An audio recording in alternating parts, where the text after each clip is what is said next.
10th class. तो बच्चों कल हमने पढ़ा था आखिरी चट्टान, पढ़ रहे थे हम, जो पूरा नहीं हुआ था।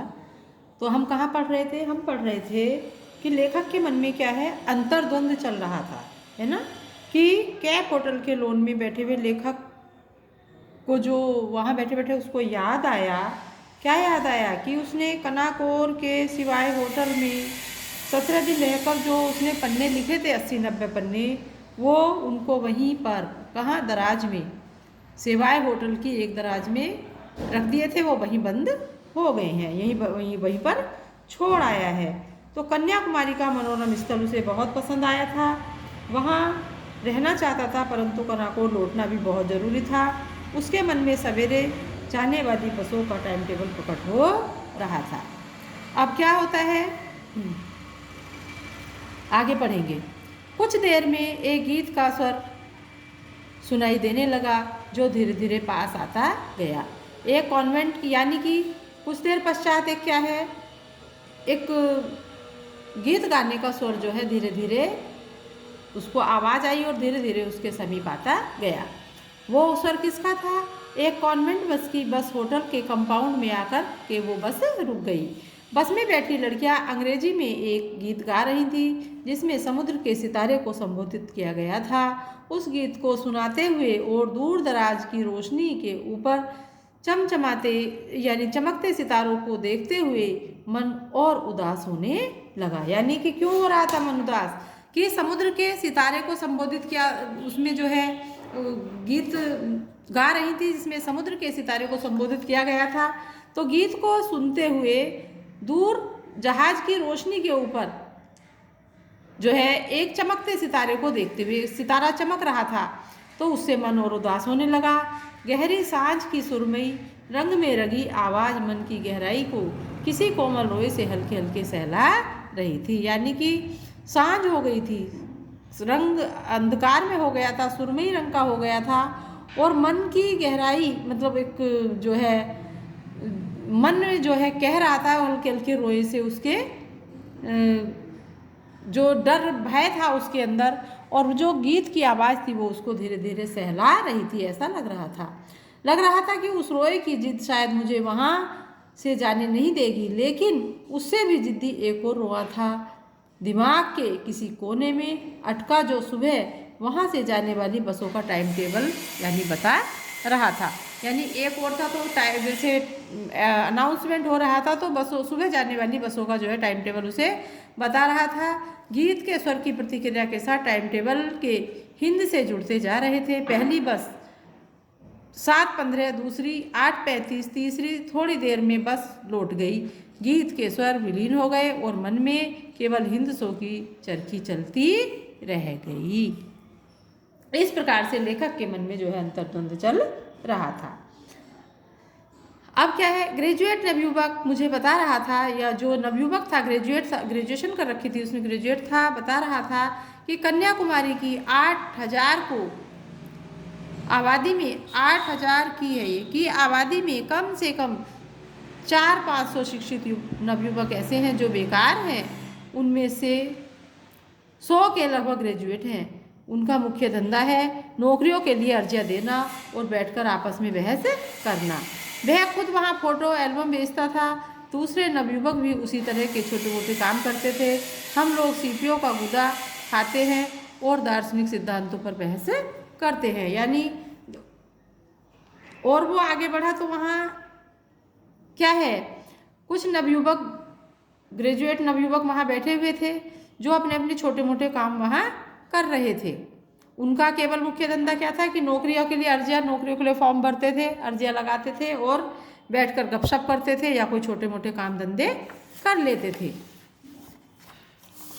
वह कह रहा था कि इस चट्टान से इतनी प्रेरणा तो हमें मिलती है कि मुझे दिखाने के लिए उसने वहीं से एक सीपी लेकर उसे तोड़ा और उसका गूदा मुंह में डाल लिया।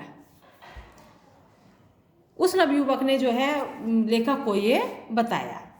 पानी और आकाश में तरह तरह के रंग झिलमिलाकर छोटे छोटे दीपों की तरह समुद्र में बिखरी स्याह चट्टानों की चोट से सूर्य उदित हो रहा था। घाट पर बहुत से लोग उगते सूर्य को अर्घ्य देने के लिए एकत्रित थे। उगते सूर्य को, यानी जब सूर्य निकलता है तो वहाँ स्नान करके सूर्य को अर्घ्य देते हैं, इसलिए वो एकत्रित हो रहे थे।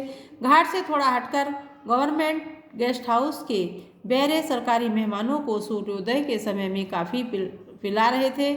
जो दो स्थानीय नवयुवतियाँ उन्हें अपनी टोकरियों के शंख और मालाएं दिखा रही थी। वे लोग दोनों काम साथ साथ कर रहे थे, मालाओं का मोल तोल और अपने बाइनोक्यूलर्स से सूर्य दर्शन। मेरा साथी अब मोहल्ले के हिसाब से मुझे बेकारी के आंकड़े बता रहा था। बहुत से कडल काक हमारे आसपास तैर रहे थे। वहाँ की बेकारी की समस्या और सूर्योदय की विशेषता, इन दोनों से वे लाग। यानी तो क्या बता रहा था कि यहाँ इतने लोग, मतलब बेरोजगारी के विषय में बता रहा था, है ना, और बता रहा था मोहल्ले में मतलब जो बेकारी के आंकड़े हैं वो सब बता रहा था, इसमें इतने हैं, यहाँ इतने हैं। इस तरह से उसके दोस्त ने, उसके मित्र ने जो है उससे जानकारी दी। किसको? लेखक को। मेरे साथियों का कहना था कि लौटते हुए नाव को घाट की तरफ से घुमा कर लाएंगे। हालांकि मल्लाह उस तूफान में उधर जाने के हक में नहीं था, यानी कि मल्लाह जो है उधर जाना नहीं चाहता था। और सभी साथी जो है कह रहे थे नाव को घाट की तरफ से घुमा कर लाने के लिए, लेकिन मल्लाह जाना नहीं चाहता था। फिर बहुत कहने पर मल्लाह ने किसी तरह राजी हो गए और नाव को घाट की तरफ से ले चले। नाव विवेकानंद चट्टान के ऊपर से घूमकर लहरों के थपड़े खाती उस तरफ बढ़ने लगी। वह रास्ता सचमुच बहुत ही खतरनाक था। जिस रास्ते में हम आए थे उससे कहीं ज़्यादा। नाव इस तरह लहरों के ऊपर उठ जाती थी कि लगता था नीचे आने तक जरूर उलट जाएगी। फिर भी हम घाट के बहुत करीब पहुंच गए।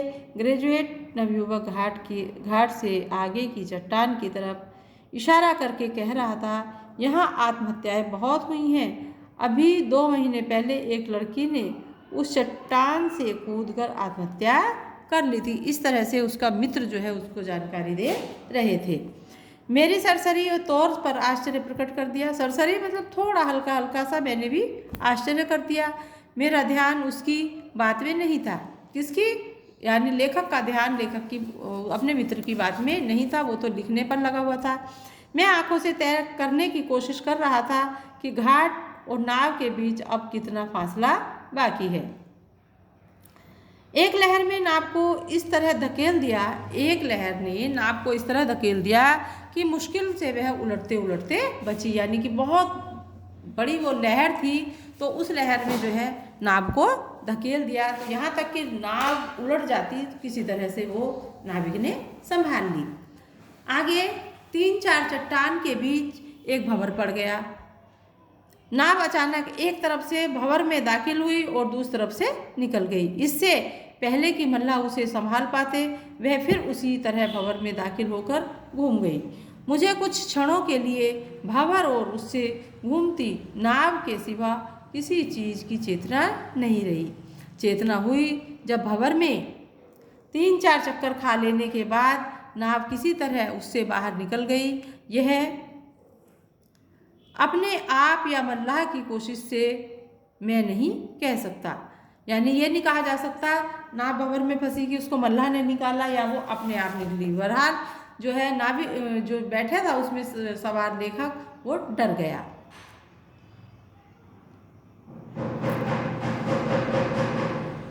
यह भंवर से कुछ दूर आ जाने पर ग्रेजुएट नवयुवक ने बताया कि हम उस चट्टान को लगभग छूकर आए हैं जिस पर से कूदकर नवयुवती ने कन्याकुमारी के साक्षी में आत्महत्या की थी। पर मैंने तब तक उस चट्टान की तरफ ध्यान से नहीं देखा जब तक यह किनारे के बहुत पास नहीं पहुंच गए। यानी लेखक को भी डर लग रहा था, उस चट्टान को नहीं देखा। किनारे पर पहुंचकर जाना, घाट की तरफ से जाने का इरादा छोड़कर मल्लाह उसी रास्ते से नाव को वापस लाए हैं जिस रास्ते से पहले ले गए थे। फिर वहाँ तो चले गए कन्याकुमारी तक, लेकिन दूसरे जब उधर से वापस आ रहे थे तो क्या किया, नाव को फिर उस रास्ते से नहीं ले गए जिससे पहले गए थे। कन्याकुमारी के मंदिर में पूजा की घंटियाँ बज रही थी। कन्याकुमारी का जो मंदिर था वहाँ पूजा की घंटियाँ बज रही थी। और भक्तों की एक मंडली अंदर जाने से पहले मंदिर की दीवार के पास रुककर उसे प्रणाम कर रही थी।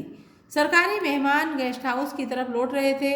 हमारे सरकारी मेहमान यानी कि जो सरकारी नौकर थे, कर्मचारी थे, वो अपने जहाँ रुके थे गेस्ट हाउस उसकी ओर बढ़ रहे थे। हमारी नाव और किनारे के बीच हल्की धूप में कई एक नावों के पाल, कंडल काकों के पंख एक से चमक रहे थे। मैं अब भी आंखों से बीच की दूरी नाप रहा था और मन में बसों का टाइम टेबल दोहरा रहा था। तीसरी बस 9:40 पर और चौथी, यानी बसों का टाइम टेबल जो है उसको बैठे बैठे वहीं याद हो रहा था। वो सोच रहा था किस बस से सुबह जाना है। उसके बाद एक शाम और वहाँ रुककर कर्नाकोर लौट आया। वहाँ जाकर के अपने लिखे कागज मिल तो गए, पर तब तक चौकीदार ने उन्हें मोड़कर अपनी कॉपी बना ली थी। लिखना शुरू कर दिया। कागजों पर लिखाई एक ही तरफ थी, इसलिए उनके खाली हिस्सों पर उसने अपना हिसाब लिखना शुरू कर दिया था। जब मैंने यह काफ़ी उससे ली, मतलब कॉपी जो थी उससे ली, तो उसे शायद उससे कम निराशा नहीं हुई जितनी कन्याकुमारी पहुंचकर अपना सूटकेस खोलने पर हुई थी। ये पाठ आपका पूरा हो गया है। बस आज इतना ही। इसके प्रश्नोत्तर आप याद कर लेना, लिख लेना, इसी में छांट लेना और उसको कॉपी पे लिख लेना और याद करना। ये काम तुमको स्वयं करना है। नहीं यदि समझ में आए तो आप मुझे कॉल कर सकते हो, कॉल करके पूछ लेना, या फिर एक दिन स्कूल में किसी भी दिन आ जाना तो यहाँ समझा दिया जाएगा। धन्यवाद।